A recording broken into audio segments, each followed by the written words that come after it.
Hello guys, my favorite people, you're welcome back to Niger News and Entertainment. Titans didn't buy that car for Thatcher. Fans that only make noise online, Tunde Ednut said.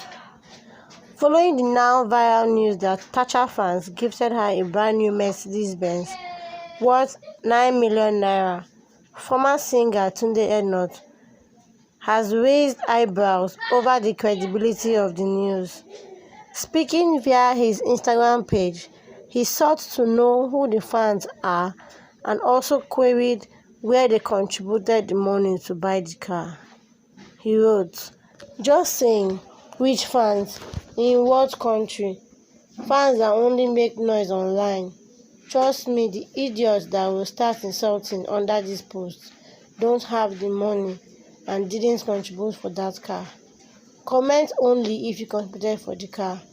Once again, the car is nice, sha. Fan call, fancy than fan yogo ni." Guys, let me know. Do you think Thatcher fan base is audio or they really gifted her the Mercedes Benz? In the comment section below. Thank you. Stay tuned. See you guys next time. And please don't forget to subscribe to my channel, Niger News and Entertainment, and click on the bell button to receive notification of a new story when it drops.